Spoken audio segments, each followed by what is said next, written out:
예, 시간이 되어서 시작하도록 하겠습니다. 예, 잠시 기도하겠습니다. 하나님, 우리에게 하나님의 말씀을 함께 대하는 복된 시간이 주어서 감사합니다. 우리 지혜가 부족하고 우리가 어리석어서 때로 하나님의 말씀을 잘 이해하지 못함을 고백합니다. 우리에게 지혜 주어서 이 말씀을 잘 이해하고 그래서 이 말씀 우리 삶에 큰 힘이 되게 하시기 원합니다. 예수의 믿음으로 기도합니다. 아멘. 먼저 참여해서 모든 분들 감사합니다. 네, 감사합니다. 예, 7과 56쪽입니다. 7과 56쪽입니다. 예, 오늘 함께 나눌 것은 종의 준비, 종의 섬김, 종의 고난 예고 여기까지 함께 하도록 하겠습니다. 1번입니다. 마가는 하나님의 아들 예수 그리스도의 복음의 시작이라는 선언으로 박해를 당하는 성도들에게 전하는 복음의 문을 열고 있습니다. 마가가 예수 그리스도의 생애에 대한 기록을 생략하고 그러니까 마태와 누가는 서론에서 예수님의 기록, 탄생 이야기 또 족보 등을 아주 길게 설명하는데 마가는 그런 모든 걸 다 생략해버리고 예수 그리스도의 복음의 시작이다 라고 바로 하는 이유가 무엇일까? 이거는 이 당시의 박해로 초대교회 성도들이 아주 긴박한 위기 상황에 놓였기 때문에 예수 그리스도에 대한 소개를 아주 시급하게 할 필요성 때문에 그렇습니다. 그러니까 지금 이들에게 장황하게 뭐 예수님의 탄생이 어떠고 뭐 과거 예언 어떻고 마리아의 탄생 이야기는 어떻고 뭐 그런 거를 설명할 만한 그런 여유가 없으니까 아주 시작하자마자 바로 하나님의 아들 예수 그리스도의 복음의 시작이다라고 해서 바로 시작하는 이유가 여기에 담겨져 있습니다. 두 번째, 마가는 세례 요한의 입을 빌려 예수 활동의 차별성을 어떻게 소개하는가. 그러니까 마가보다는 세례 요한이 먼저 활동을 시작하고 그리고 예수님이 등장하기 이전에 이미 세례 요한은 상당히 큰 명성이 있었습니다. 그런데 예수님을 보고서 세례 요한은 뭐라고 하냐면은 나보다 능력이 많으신 분. 그러니까 세례 요한은 모든 것을 하나님 예수님께 다 양보하는 거지요. 심지어 세례 요한은 요단강에서 세례를 주면서 많은 사람들에게 회개하라라고 하는데 이 세례 요한은 어떻게 차별성을 말하냐면은 나는 물이 아닌 그분은 나는 물로 세례 주지만 그분은 물이 아니고 성령으로 세례를 주는 분이다. 그리고 나와는 차원이 다른 분이다라고 해서 이 세례 요한의 입을 통해서 예수님에 대한 설명을 하고 있습니다. 세 번째 57쪽입니다. 마가도 다른 복음서와 동일하게 종의 오심에 대한 준비 작업으로 예수님이 요한에게 세례 받으심과 사탄에게 시험 받으신 것들을 기록합니다. 그 의도는 무엇일까요? 예수님이 세례 받으실 때에 하늘에서부터 소리가 들립니다. 그래서 이는 내 사랑하는 아들이다. 그러니까 세례 요한에게 세례 받으러 오는 많은 사람들이 있는 그 요단강에서 이런 기적적인 사건이 있었던 것을 보여주므로 예수님이 하나님의 아들, 그분이 신적인 면을 공개적으로 알려줍니다. 또 심지어 마가 공동체가 믿는 예수님의 신성을 공개함으로써 박해를 감내할 정도로 예수님은 의미가 있다. 그 예수님을 믿는 의미는 이렇게 많이 있다는 것을 보여주는 의도도 이렇게 담겨져 있습니다. 이번에 1번입니다. 종의 섬김인데 마가는 세례 요한이 잡힌 이후 활동을 시작한 예수님이 전하는 말씀을 무엇이라고 정의했을까요? 한마디로 마가는 세례 요한이 잡힌 이후에 활동을 시작한 예수님이 전하는 말씀을 한마디로 무엇이라고 정의했을까요? 한마디로 복음이라고 했습니다. 복음. 지난 시간에 제가 지난주에 설교 시간에 말씀을 드렸는데 이 복음을 영어로는 가스펠 또는 굿뉴스라고 하는데 헬러 성경의 언어로는 유앙겔리온이라고 합니다. 유앙겔리온. 이 유앙겔리온이라는 단어는 유는 앞에 있는 유는 기쁨이고 앙겔리온은 천사입니다. 왜? 로스앤젤레스 로스는 더고 엔젤레스는 천사, 그러니까 천사의 도시라는 뜻이지요. 그렇듯이 유앙겔리온은 기쁜 소식을 전하는 천사라고 그렇게 해석을 할 수가 있습니다. 이제 이 유앙겔리온이라는 단어는 누구한테만 썼냐면은 황제의 선포나 또는 전쟁의 기쁜 소식을 전할 때 그때 이 유앙겔리온이라는 단어를 썼습니다. BC 490년에 아테네 북동쪽에 있는 마라톤 평지에서 그리스 군대와 그리고 페르시아 군대 사이에 전쟁이 벌어집니다. 근데 이 당시에 세력으로 보면 또 군대의 어떤 힘으로 보면은 누가 봐도 페르시아 군대가 이길 수 있었는데 근데 막상 전투를 해보니까 그리스 군대가 대승을 하게 됩니다. 이때 이 전투가 끝난 다음에 그리스군이 대승을 했다는 그 소식을 누가 전하냐면은 페이드피데스 병사가 36.km를 달려가 가지고 왕에게 유앙겔리온 하고 이 기쁜 소식을 전합니다. 여기서 이 소식을 전하고 이 병사는 그만 쓰러져 죽게 되는데 이때 사용하는 단어가 복음 유앙겔리온 이런 단어였습니다. 남성들은 다 아시겠지만은 지금 그 마라톤이 42.19km였는데 원래는 36.75km였습니다. 조정원이요. 반갑습니다, 정국부교님. 예, 마라톤이 원래 36.75km였는데 그런데 4회 마라톤 올림픽부터 마라톤 거리를 42.19km로 바꿨습니다. 어쨌든 예수님의 전하는 말씀을 한마디로 복음이라고 그렇게 말할 수 있습니다. 두 번째, 예수님은 어업 현장에서 제자들을 불렀고 그 부름의 제자들은 어떻게 반응을 했는가? 마가 기록자가 제자들의 태도를 이렇게 묘사한 이유는 무엇일까? 예수님이 제자들을 불렀을 때 그들은 고기를 잡고 있었는데 그들이 그물을 버려두고 예수님을 따랐다. 그물을 버려두고 따랐다는 말은 자신들의 모든 생업을 다 두고 예수님을 따랐다는 거죠. 그래서 제자들에게 자기 희생, 내려놓음의 결단이 수반되어야 함을 강조합니다. 이 말은 우리가 예수님의 제자 또 성도의 삶을 살면서 다 버리라는 것이 아니고 일정 부분은 우리가 좀 내려놓는 이런 결단이 좀 필요하지 않냐, 이런 말씀이 여기에 담겨져 있습니다. 세 번째, 마가는 기록의 시작부터 예수님의 교훈이 기존 가르침과의 차별성을 강조합니다. 어떻게 강조하고 있을까요? 그걸 보니까 예수님의 가르침이 회당에서 가르침에 많은 사람이 놀랐다. 회당에서 가르치는 사람들은 이 당시에 바리새인 아니면 율법사들이었습니다. 그런데 이들의 가르침과 전혀 예수님의 가르침의 차원이 다르니까 많은 사람이 놀랐다. 두 번째는 예수님의 가르침의 권위가 이 당시에 율법책을 해석하고 가르치는 서기관, 율법사들과 달랐다. 그만큼 예수님의 가르침이 훨씬 더 나았다. 심지어 귀신도 예수님을 보고 인정했다. 그리고 예수님의 모든 가르침은 권위 있는 새 교훈으로 모두가 다 인정을 했다는 것을 말해줍니다. 그만큼 예수님의 가르침은 차원이 달랐다는 것을 말해주고 있는 거지요. 네 번째, 마가는 1장부터 3장에 걸쳐서 계속해서 병 고치심과 능력을 행하심을 기록합니다. 그 이유는 무엇이라고 생각합니까?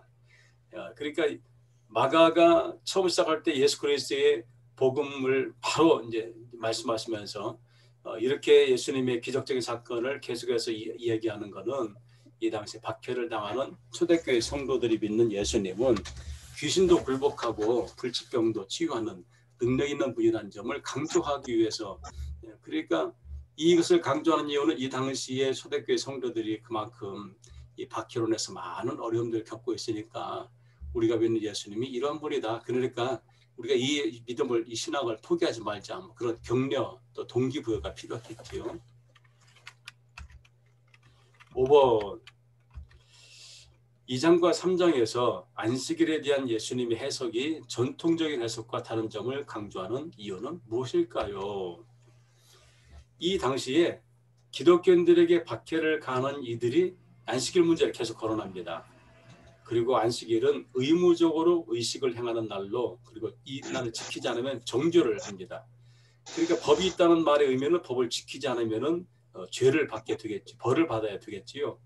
이 당시에 유대 사회에서는 안식일은 의무적으로 안식일을 지켜야 한다고 했습니다. 그런데 예수님은 그게 아니고 안식일은 의식을 행하는 날이 아니라 쉼을 위한 날, 창조를 완성하는 날이다. 그래서 의식을 위해서 안식일이 존재하는 것이 아니고 사람을 위해서 안식일이 존재한다는 말씀을 하십니다. 이렇게 말씀하신 이유가 있습니다. 이 당시에 대부분의 이 농부들은 일용직들이었습니다. 일용직 노동자들.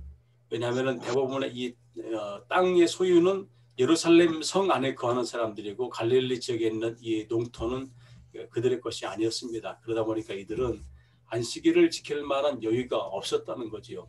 안식일을 지키려면은 그 안식일 날에는 먹을 것을 만들 수가 없으니까 그 전날에 미리 다음날 먹을 것을 준비해 놓아야 되는데 일용 노동자들은 그럴 만한 능력이 안 되었습니다. 그러다 보니까 이들은 안식일을 지킬 수가 없었고 반대로 안식일을 지키는 사람은 그만큼의 여유가 있기 때문에 지킬 수가 있던 거지요. 이런 여러 가지 이유 때문에 예수님은 이 안식일이 의식을 위해서 존재하는 날이 아니고 쉼을 위한 날이다. 이런 말로 바꾸어 주십니다. 새로운 법이 이제 등장하게 되는 거죠. 여섯 번째 마가는 4장에서 예수님의 비유로 가르치는 이유를 어떻게 설명하는가. 이게 보아도 보지 못하고 들어도 깨닫지 못하게 해서 죄사함을 얻지 못하게 하려고 한다고 성서를 기록합니다. 그럼 이것은 상당히 앞뒤 말이 잘 맞지 않습니다. 그런데 누가복음 16장 13절을 보면은 그 말씀 속에서는 믿지 않은 사람들은 비유의 뜻을 알았다고 해도 이들의 마음으로 깨닫지 못하고 거역하는 자들이기 때문이라고 누가복음 16장 13절을 기록합니다. 왜냐하면요, 예수님이 돈과 하나님을 겸하여 섬길 수 없다라는 말씀합니다. 누가복음 13장 13절에서 그때 바리새인들은 돈을 좋아하는지라 이 모든 비유를 듣고서 비웃었다고 말합니다. 그러니까 바리새인이나 서기관들, 율법사들은 예수님의 비유 말씀을 이해합니다. 이해하지만은 그들이 이것을 마음으로 깨닫는 것이 아니고 오히려 거역하거나 또는 비웃기 때문에 그들이 들어도 깨닫지 못하게 한다라는 말씀이 여기에 해당이 되겠습니다. 7번입니다. 5장부터 8장까지의 기록은 다른 공고한 복음의 기록들과 중복되는 이적의 사건들에 대한 겁니다. 그러니까 5장부터 8장에는 계속 예수님의 이적 사건이 나오는데 이건 이미 예수님께서 다른 복음서에 기록이 되어 있습니다. 그러니까 이건 자세히 설명하지 않고요. 이 이적 사건이 무엇인가 그것만 보겠습니다. 먼저 5장 1절부터 20절은 귀신 들린 사람을 고치는 이야기입니다. 이 귀신에게 어떤 귀신이 들렸냐면 군대 귀신이라고 들렸습니다. 군대 귀신하면 귀신이 하나가 아니고 떼거지로 들어있다는 거지요. 이 귀신들이 예수님 알아보고서 우리를 쫓아냈는데 저 옆에 있는 돼지떼에게 좀 들어가게 해달라. 그래서 그 귀신들을 돼지떼에게 들어가게 하고 돼지떼에게 들어간 귀신들이 돼지떼를 비탈 아래로 바닷가로 몰아서 그 바닷가에 다 죽게 되는 그런 이야기를 들려줍니다. 두 번째 5장 21절부터 43절은 회당장 야이로의 딸에게 달레다쿰 하시며 일으키시는 이 기적적인 사건이 보여집니다. 그리고 회당장 야이로의 딸이 죽었는데 회당장이 예수님께 와서 우리 딸을 좀 고쳐주시오 하니까 예수님이 달레다쿰 하니까 일어나게 되고 그 아이에게 먹을 걸 주라라고 말씀합니다. 근데 여기서 왜 회당장일까? 이 회당장이라는 말의 의미는 이 당시의 유대 사회가 지방에서는 회당을 중심으로 마을 공동체가 형성이 됩니다. 그러니까 이 당시까지만 해도 예수님과 회당의 관계자들과는 좋은 관계이지 적대적인 관계는 아니었다는 것을 알 수가 있게 되는 거지요. 세 번째, 여기 말씀이 좀 잘못 기록이 되어 있습니다. 거기에 책을 정정해 주시기 바랍니다. 5장 21절부터 43절이 아니고 5장 25절부터 34절입니다. 5장 25절부터 34절로 정정해 주시기 바랍니다. 여기는 12년 동안 혈루증을 앓던 여인이 예수님의 옷자락을 만짐으로 치유가 됩니다. 그러니까 이제 어떤 상처 때문에 피가 나게 되면 이게 멈추지 않는 그런 이제 병을 갖고 있었던 것 같습니다. 이 여성이 예수님의 옷이라도 내가 만지면은 나을 수 있겠다는 믿음으로 예수님의 뒤에 와서 옷자락을 만져서 치유받는 사건을 기록하고 있습니다. 네 번째 6장 30절부터 43절은 우리가 흔히 말하는 오병이어의 기적입니다. 물고기 2마리와 보리떡 5개로 5,000명을 먹였는데 12바구니가 남았다. 이거는 예수님의 기적은 우리가 만족할 만한 또는 필요할 만큼만 주시는 것이 아니고 차고 넘치도록 주신다. 이것을 보여주고 있습니다. 5번째, 6장 45절부터 52절은 예수님이 바다 위를 걸으신 사건을 보여줍니다. 바다 위. 젊어서부터 제가 목회를 하면은 청년들이 늘 질문이 어떻게 사람이 바다 위를 걸을 수 있는가? 다른 것은 내가 믿을 수 있지만 이건 믿을 수 없겠다. 뭐 그런 말들을 종종 듣습니다. 그거는 우리 관점의 이야기지, 우리가 제한된 유한한 인간의 모습이지 하나님께로 불과한 게 어디 있겠습니까? 그런 모델을 우리가 접근해 보자는 말씀을 제가 나눴습니다. 어쨌든 6장 45절부터 52절은 바다 위를 걸으신 사건입니다. 그다음 6장 53절부터 56절은 침상째 실려온 병자를 고쳐주십니다. 이제 다른 복음서에는 친구 넷이 침상을 들고 와서 들어갈 수 없으니까 지붕 위로 올라가서 이제 뭐 내렸다 뭐 그런 기록이 있지만은 마가는 상당히 간결하게 침상째 실려온 병자를 고치는 이야기를 들려주고 있습니다. 7번째, 7장 24절부터 30절은 어떤 이적 사건인가? 귀신 들린 수르보니게 여인의 딸의 귀신을 추출해주는 사건을 보여줍니다. 수르보니게 여인은 유대인이 아닙니다. 이방인인데 그래서 예수님은 나는 이방인을 위해서 보냄을 받지 않았다.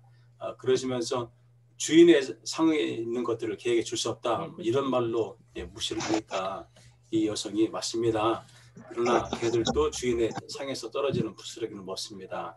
이 말을 하자 예수님이 그 여인에게 네 믿음이 크도다라고 칭찬하시면서 그 딸의 귀신을 추출해 주는 사건이 등장하지요.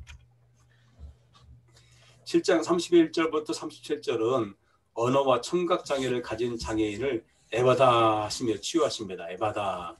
우리가 과거에 많이 불렀던 에바다 열려라 그 복음서가 여기서 나온 거지요. 그다음에 8장 1절에서 10절은 떡 7개와 생선 2마리로 4,000명을 먹이고 7광주리가 남았다. 여기 우리가 보통 그냥 7병2여 하지만은 성서는 2여 하자는 거 2마리로 그렇게 표현을 하고 있어서 제가 길게 답을 써놨습니다. 그리고 여기도 예수님께서 4,000명을 먹인 다음에 7광주리가 남았다. 그만큼 넉넉하게 먹을 것을 공급해 준 모습을 우리에게 보여주고 있습니다. 8장 22절부터 26절은 벳세다의 시각장애의 눈을 치우는데 예수님이 침을 뱉어가지고 진흙을 이겨서 눈에 붙여줘 놓고 안 낫지 않습니다. 그래서 2번째 안수에 회복시키는데 그렇게 예수님이 병자를 치유한 것 가운데 2번 안수에서 치유한 병자는 바로 이 벳세다 시각장애의 눈을 치료할 때 이때 2번 안수에서 회복시키는 것은 아주 유일한 사건입니다. 3번째, 종의 고난입니다. 마가는 예수님이 고난받을 것을 3번 예고했습니다. 8장, 9장, 10장 계속해서 하시는데 첫 번째 예고는 8장 31절부터 29장 29절에 등장합니다. 여기서 마가는 예수님이 활발한 사역에 이면에서 서서히 자신의 고난의 길을 준비하는 과정을 기록합니다. 예수님은 가이사랴 빌립보에서 베드로의 신앙 고백을 들으시고 처음으로 종의 고난에 대해 예고하신 아래 구절을 찾아 써보시오. 8장 31절 우리 같이 읽어볼까요? 인자가 많은 고난을 받고 장로들과 대제사장들과 서기관들에게 버림받으여 죽임을 당하고 사흘 만에 살아나야 할 것을 비로소 그들에게 가르치시되. 예수님이 공개적으로 지금 당신의 고난을 가르친 것은 여기서 이제 처음 시작했다고 성서를 기록하고 있습니다. 이때 예수님이 처음으로 자신의 고난에 대해 예고를 하면서 제자들에게 주신 교훈은 무엇일까요? 제자들에게는 자기 십자가를 지고 나를 따르라. 복음을 위하여서 희생도 감수해라 라고 하는 말씀이지 나를 속상하게 하는 누군가 그 사람이 나에게 십자가는 아니다. 이제 그런 의미는 아니란 겁니다. 물론 십자가의 의미를 우리가 다양하게 해석할 수 있지만은 예수님이 여기서 말씀하신 십자가는 우리가 복음을 위한 우리의 삶 이 자체를 말하고 있습니다. 왜냐하면 예수님이 당신이 이 복음의 완성을 위해 십자가를 짊어졌듯이 우리도 그렇게 해야 된다는 그런 교훈을 제자들에게 주신 것이지요. 변화산에서 예수님은 자신의 고난에 대해 어떤 언급을 하셨는가? 예수님은 부활할 때까지 누구에게도 이런 것들을 말하지 말라라고 주의를 주십니다.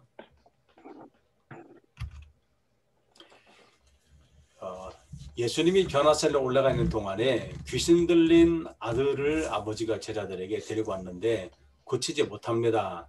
예수님 오시자 단번에 귀신이 쫓겨나갔는데 제자들이 묻습니다. 어찌하여 우리는 귀신을 쫓아내지 못했는가? 이때 예수님은 어떤 대답을 하셨을까요? 어떤 대답을 하셨냐면은 기도 외에는 이런 다른 것으로는 귀신이 나갈 수 없다. 그러니까 기도로 해야 된다라는 말씀을 강조하고 있습니다.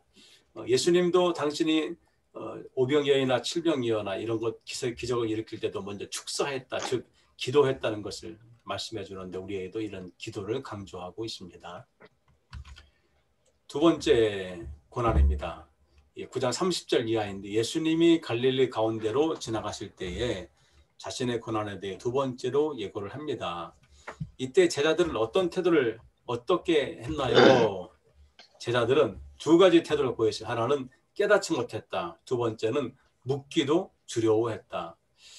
그러니까 깨닫지 못했다는 것은 예수님이 앞으로 그렇게 죽음 또 부활 어떻게 사람이 그렇게 될까에 대해서 깨닫지 못한 것이고 묻기도 두려웠다는 것은 아마도 그렇지 않을까요? 자신들의 모든 걸 포기하고 예수님의 뒤를 따라오는데 어느 날 그분이 죽는다는 말은 그 자신들의 모든 것이 다 물거품이 되니까 인정하고 싶지 않았겠지요. 아마 그래서 묻기를 두려워하지 않았을까라는 해석을 하게 됩니다. 두 번째, 예수님이 자신의 고난에 대해 진지하게 예고를 할 때에 제자들은 서로 다툽니다. 뭘 왜 다투냐? 그들을 다툴 때 뭐라고 다투냐면요. 누가 우리 가운데 크냐? 그 12 가운데 누가 뭐 제일 첫째냐? 뭐 제일 머리가 크냐? 나는 이 자리 다툼에 그들은 마음이 있지. 예수님이 지금 말씀하시는 고난, 죽음, 부활에 대해서는 별로 관심 없는 모습을 우리에게 보이는. 그러니까 이게 참 재미있게도 마가복음에서 등장하는 제자들은 예수님의 뜻을 헤아리고 정말 우리가 본받을 만한 제자다운 모습을 보이는 제자들은 거의 보여주지 않습니다. 제자들은 늘 부정적이고 깨닫지 못하고 어리석은 모습을 이 마가복음서를 계속 보여줍니다. 이게 바로 어떤 의도가 있냐면 우리의 삶의 결국에 우리도 그렇게 어리석은 모습으로 예수님 앞에 부름을 받았지 않냐 이런 것을 보여주지 않을까 하는 생각이 듭니다. 결국에는 마가의 복음에서 등장하는 제자들은 이렇게 다 어리석고 깨닫지 못하고 아둔한 모습들을 그러니까 제자들의 부정적인 모습들을 우리에게 계속 보여주고 있습니다. 세 번째 고난의 이고입니다. 예수님이 예루살렘에 올라가는 길에 예수님은 세 번째로 자신의 고난에 대해 좀 더 구체적으로 말씀합니다. 자 그러면은 예수님이 이렇게 세 번째까지도 그 앞에 이제 비공식적으로 말씀한 것도 있고 공식적으로 세 번까지나 자신의 고난 그리고 죽음 부활을 말했다면은 제자들은 적어도 이해를 해야 되겠지 않겠습니까? 그런데 여전히 제자들은 이해하지 못하는 어리석은 모습을 보여주고 있습니다. 그래서 예수님이 이렇게 이제 구체적으로 말씀합니다. 예루살렘에 가면은 대제사장들과 서기관들이 죽이기로 결의하고 이방인 여기 괄호는 제가 쓰는 겁니다. 로마군에게 넘겨주면 모욕과 고난과 죽음을 당하지만 3일 만에 부활할 것이다 라는 말씀을 줍니다. 그러니까 예수님을 죽이기로 결의한 사람들 누구냐면은 대제사장, 서기관, 즉 그 당시 예루살렘 공의회 회원들이고 이들을 예수님을 로마군에게 넘겨주니까 결국 예수님이 죽게 되는 건 로마군에 의해서 이제 죽게 되지만 그러나 당신이 죽음으로 끝나지 않고 3일 만에 부활할 것이다 하는 것을 말씀해 줍니다. 자, 이 정도 말씀하면은 적어도 제자들은 좀 이해를 해야 되지 않겠습니까? 그런데 예수님이 당신의 고난과 죽음을 예고했음에도 불구하고 야고보와 요한은 무엇을 구했을까요? 야고보와 요한은 하나는 주님의 우편에 하나는 주님의 좌편에 앉게 해달라고 요청을 합니다. 그러니까 이 청탁금지법을 이때 만들었어야 되는데 이때도 벌써 이 요한과 야고보는 예수님이 고난당하러 가는 이 길에도 자리에 인간적인 욕심적인 인간의 욕심을 그대로 보이는 제자들의 부정적인 모습을 지금 우리에게 보여주고 있습니다. 제자들이 오해된 예수님은 당신이 이 땅에 온 목적이 무엇이라고 했는가? 제자들은 예수님의 생각과 제자들의 생각은 전혀 방향이 다릅니다. 이때 예수님은 제자들을 향해서 뭐라고 말씀하시냐? 섬기는 자가 내가 되기 왔다. 그리고 내 목숨을 대속물로 주기 위해서 내가 왔다고 말씀합니다. 이 말씀하는 이유는 이 당시에 유대 사회에서 사람이 죄를 범하면 그 속죄제를 위해서 자신의 죄를 대신 속해주는 양이나 또 소나 가난한 사람은 비둘기라도 희생의 제물을 드려서 제사를 드려야만이 죄 용서를 받게 됩니다. 그런데 이들이 이런 제물을 드려서 죄 용서 받는 제사를 드린다고 해서 죄를 안 짓냐? 그렇지 않아요. 그건 아무런 의미가 별로 없습니다. 그냥 의식일 뿐이지. 그래서 이제 예수님이 당신의 완전한 제물로 속죄의 제물로 되기 위해서 이 땅에 왔고 속죄의 제물로 내 목숨을 내놓을 것이라는 것을 지금 말씀하고 있습니다. 그래서 누구든지 예수를 믿는 사람은 죄 사함을 받는 이유가 뭐냐? 바로 예수님이 단번에 속죄의 제물이 되어 주셨기 때문에 그렇습니다. 오늘 강의는 여기까지고요. 어디를 보시냐면은 64쪽, 65쪽을 좀 보시겠습니까? 64쪽, 65쪽. 다음 시간에 숙제입니다. 다음 시간에. 아니 다음 시간에 뭐 숙제까지 내줄까? 이게 수업 시간에 하려면은 이게 시간이 너무 부족하니까 미리 좀 해주시면은 수업 시간에 좀 제 시간에 끝나니까요. 거기 보면 64쪽 맨 위에 예수님에게 향유를 부은 사건이 나타나는데 그때 마태복음과 마가복음 약간의 차이가 있습니다. 그래서 향유의 종류, 부은 곳, 그리고 향유를 부을 때 화를 낸 사람, 향유의 가치, 향유를 부은 목적, 여기에 대해 마태와 마가 약간 차이가 있습니다. 이거를 좀 찾아서 간단하게 좀 기록을 해주시면 좋겠습니다. 그래서 65쪽, 거기 베드로가 예수님을 모른다고 부인했는데 우리가 보통 알기로는 닭 울기 전에 베드로가 3번 부인했다라고 하지만은 사실은 마태, 마가도가 약간 다르게 기록을 합니다. 제가 구절을 이렇게 제시했으니까 그걸 찾아보시고 거기 닭 우는 것과 부인하는 횟수 그것만 적으시면 되는데 여기에 오탁 하나가 있습니다. 예수님의 예언 바로 밑에 마가의 26장 34절 그 뒤에 땡땡 이거는 지우시면 되겠습니다. 그 8번에도 예수님 십자가의 처형을 당할 때에 4개의 복음서가 모두 다 기록하는데 약간의 차이가 있습니다. 그거를 제가 거기 구절을 기록해 놨으니까 그걸 보시고 거기를 기록을 해주시면 되겠습니다. 거기도 마태의 27장 37절 뒤에 땡땡 여기도 지워주시면 되겠습니다. 오타가 나왔습니다.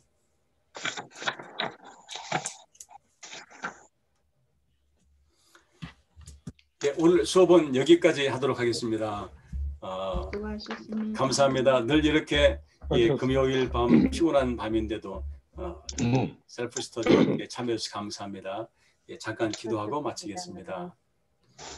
하나님 이 시간에도 우리가 이 7과의 말씀을 함께 공부하게 하심을 감사합니다.